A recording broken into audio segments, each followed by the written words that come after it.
Alright, today we're doing a fuel dongle install. Here it is.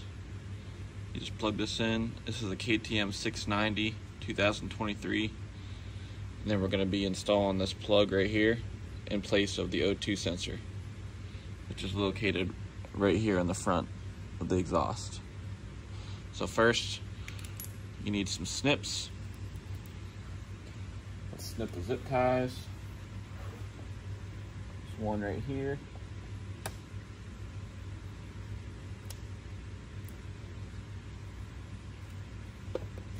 This is your O2 sensor wire.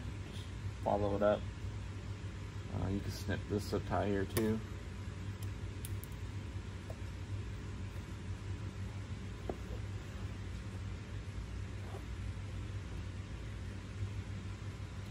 I'm actually gonna take this fairing off. Took this little orange plastic off here just so I could see a little bit easier. There's one more zip tie right here.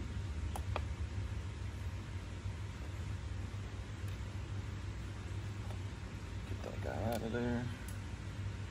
Alright, so now we followed our O2 sensor wire up through the top of the frame. And then right here is where it's plugged in. So, let's take one. We don't need to take that zip tie out. Let's see if we can just fish this. Yeah, we'll take it off. Just make sure you zip tie everything back up together nice. So,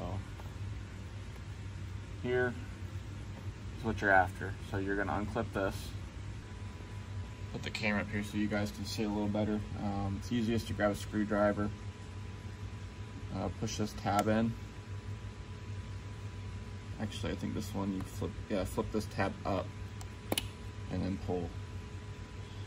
And then now you're gonna take your dongle. Make sure this little thing right here matches up with the tab. That's it. Your fuel dongle's installed. Now we're just gonna undo the O2 sensor and put a plug in place of it. Alright, so we've fished the wire all the way down to where the O2 sensor is plugged in. It's going to be a 17 millimeter lefty loosey. Good tip to make sure you do this project with the engine cold, because you cannot touch this if it's hot. There's our O2 sensor. Gone should be. I'm going to keep it aside here, just for whatever reason I need to put it back in. Shouldn't have to, but good to save it. Make sure you have your copper O-ring or crush ring, and then here's your O2 sensor bunghole.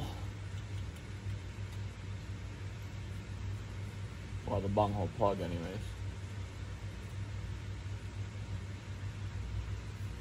So that was a 17 millimeter wrench, and then for the Rottweiler bunghole plug, 8 millimeter Allen. And then I can't really get a ratchet in there, so I'm going to use this wrench on the 8 millimeter Allen attachment to tighten this down. This doesn't have to be like super tight, but snug and probably like a quarter turn.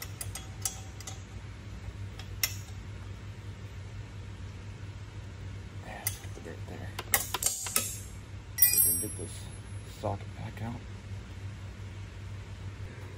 Alright, here's startup with the fuel dongle plugged in. Just going to show you guys there's no check engine light.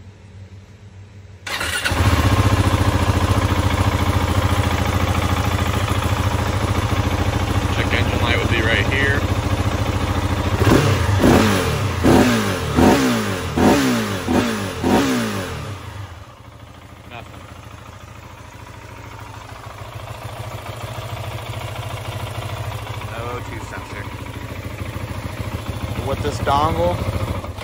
What this dongle is going to do for you is it's going to increase your fuel mixture, make it more rich on the lower end, so anything less than 20% throttle, it's not going to be leaned out anymore.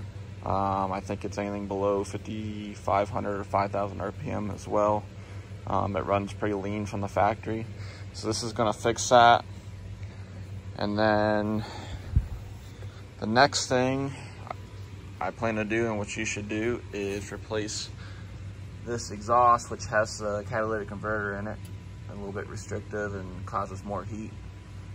Replace it with like a Aero or Wings exhaust.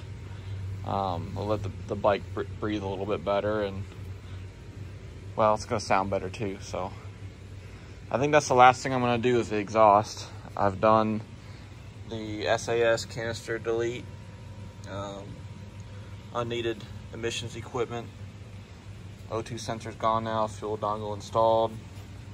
Got some nice passenger pegs for the old lady. And then exhaust will be the last thing, and then she'll be good to go. I don't plan to do any fuel remapping or tuning. It could probably benefit from that, but this bike is a rocket as is, so I'm gonna leave that alone. But thanks for watching, guys.